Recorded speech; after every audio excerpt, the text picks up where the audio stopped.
Now, what does earning your ears actually mean, and why are there so many Chris from Orlando cast members out there working at Disney World? If you want to know the answers and much more, check out this video.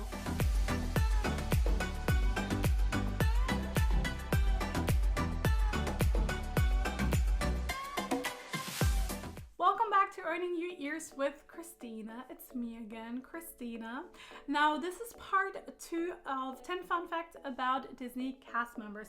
If you're not seeing number 1, go ahead and check out the links down below. Other than that, let's get started on part number 2. Fun fact number 6 is on stage versus backstage. Now, you've probably heard me say those two terms before. On stage is the area for guests. So as cast members, if you are on stage, you have to look the part, you have to be within Disney look, and you have to be aware that you're surrounded by guests and that you have to act accordingly. Guests are only allowed on stage, which are the normal areas, the pretty area, I would say, where everything looks the part and everything is show ready. Backstage is a different story. Only cast members are allowed backstage, and it looks very different compared to on stage, simply because backstage is an area that is being used to work and create the magic and not look magical. So it's more efficient. It just serves a different purpose. That's why it looks very different. We have our storage trailers there. Management has their trailer there. Some people have their cars parked there, and you have all of the areas that you need in order to help putting on the perfect show on stage. So that's why it doesn't look as cute and pretty backstage, but it's also not really the purpose of the backstage area to do so. There is a way for guests to get the backstage experience because Disney is offering exclusive backstage tours to guests. You would have to go online and book those tours. I've seen many tour groups, especially going through the backstage area of Epcot, but I know that you can also book a tour and go down the tunnel underneath the Cinderella Castle, so that's pretty cool as well at a Magic Kingdom. But rules are very strict, not only on stage but also backstage. Now, as a cast member, we get the privilege of being backstage and on stage. So now on stage, a cast member is never ever, under any circumstances except one, allowed to be on their phone. So if you see a cast member on their phone, no. But they're really not allowed to be on their phone. And the only reason when they are allowed to be on their phone, if there's a medical emergency and they cannot reach a landline phone while on stage, they can take out their phone and call 911, for example. But that's the only exception when a cast member is ever allowed to have a phone on stage.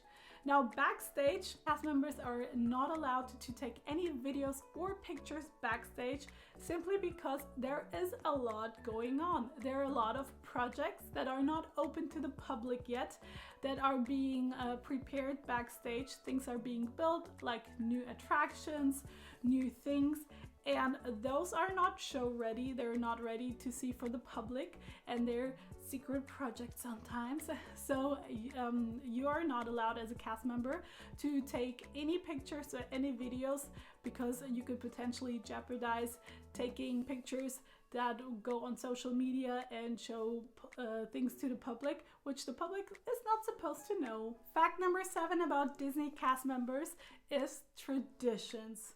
Oh, good old traditions. Some of you who've maybe gone through it, it's a long day. Some of you who are probably about to go through it, it's gonna be a long day.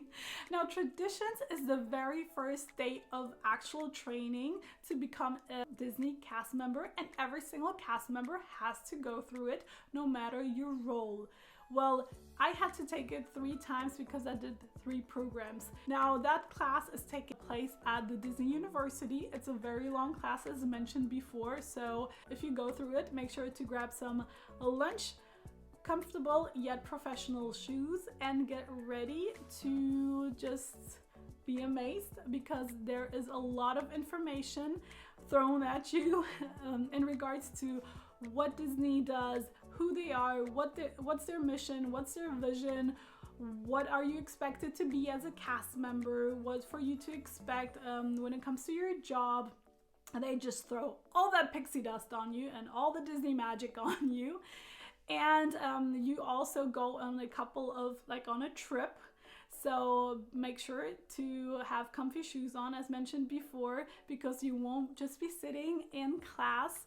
You will also go outside. That's an exciting part. I don't want to spoil too much, so I'll leave it at that.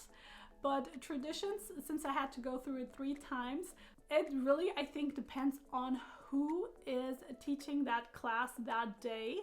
Because my first traditions, 2 people who were doing it, they were like wearing suit and tie and very professional, and they were finishing each other's sentences. They were kind of more like Men in Black, and we were all sitting there with our shoulders back and like chest out and just like paying attention.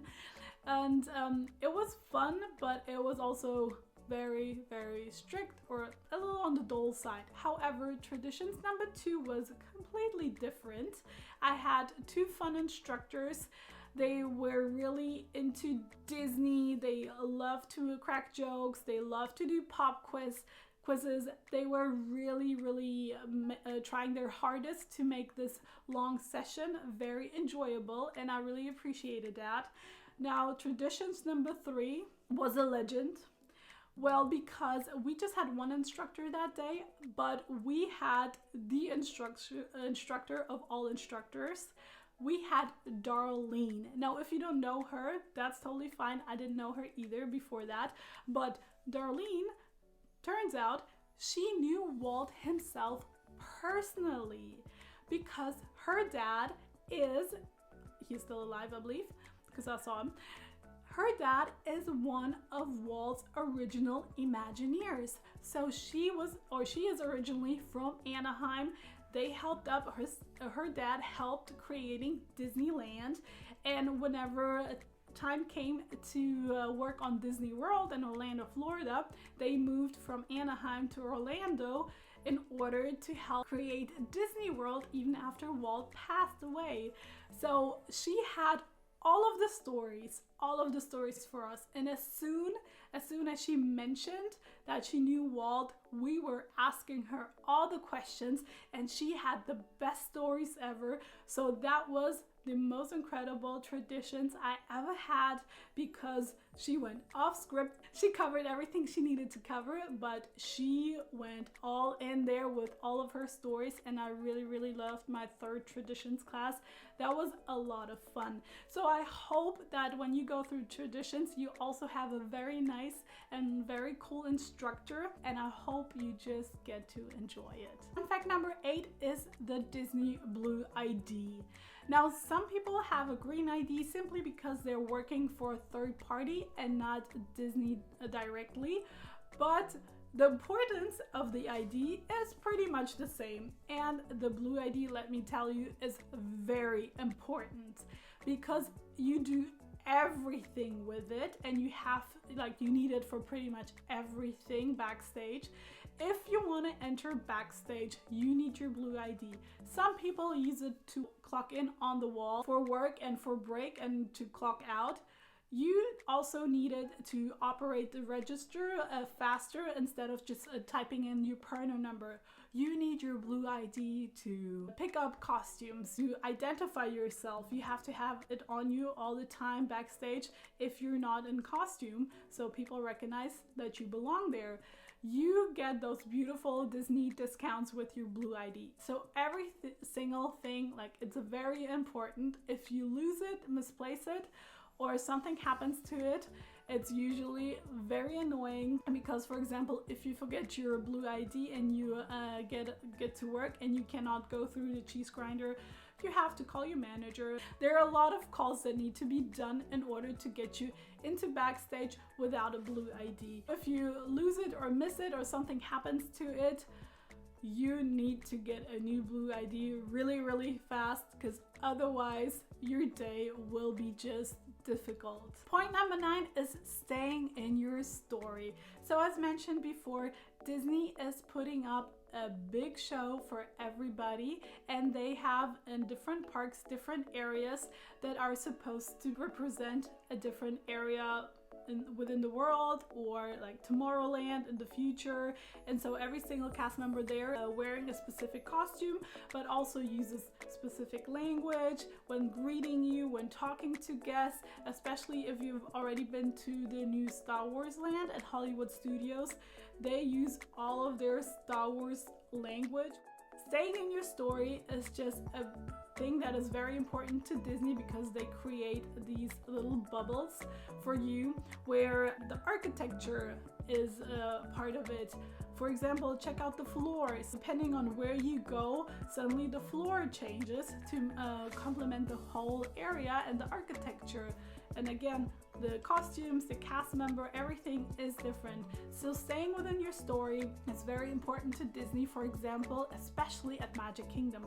When I picked up a couple of shifts during my college program at Magic Kingdom, I had to really be careful not to cross into an area I am not allowed to with my costume on, because I could ruin the show for other guests. So for example, I was not allowed to walk with my Tomorrowland costume like to the castle or to Frontierland. I had to stay within the Tomorrowland area in order not to ruin the show. Now, working at Epcot, things are much more chill when it comes to the World Showcase, because for example, I was allowed to be wearing my German costume and be on stage and walking down the promenade to the front of the park in order to, for example, to go to guest relations. Obviously, I was not allowed to go like say into the Mexican pyramid and say hello to my roommate working attractions there. But as a matter of fact, when passing by like the Chinese pavilion, I saw one of my other roommates working in one of the booths, and I was able to say hello and then keep on walking to guest relations, because it's a little bit different with the countries. The countries are something real, they exist, and there are Germans going to these other countries or traveling through the countries. So it's not much of a big deal as it is in MK, but staying within the story is a big deal. You have, for example, at the German pavilion, we tried to always greet somebody in German or tell them goodbye in German, or just use bits and pieces of German words in order to really give them an authentic experience of being in a German pavilion and staying within our story. Now, last but not least, what does earning your ears or earning my ears actually mean? Now, if you walk around the parks and you see a cast member with a red ribbon or like a little red flag down here, and it does say earning my ears, that simply means that this cast member is currently in training. They are currently earning their ears, and once they have been trained and passed their assessment, they have earned their ears basically and are a fully trained cast member. So when you see somebody during training, you probably see somebody standing behind him or next to him, watching what they're doing, giving them instructions and clues and explaining things to them. So if you see somebody currently earning their ears, make sure to be extra nice. Make sure to just understand that things will probably take a couple of extra moments in order to be handled. So every single time you transfer somewhere or you're a completely new cast member, you have to go through the whole training process.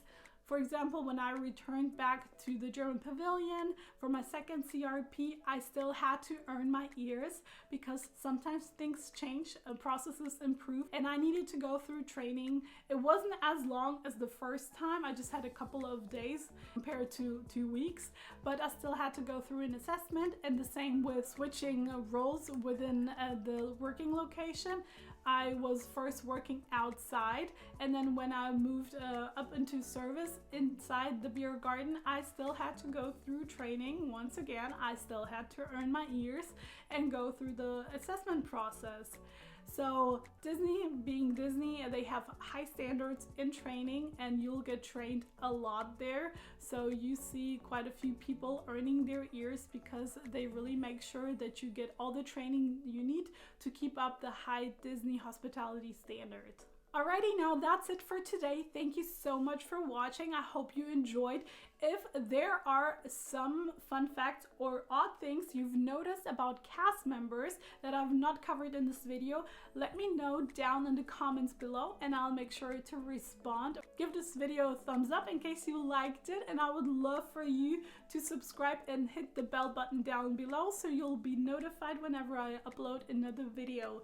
Once again, thank you so much for watching and have a magical day. Bye bye.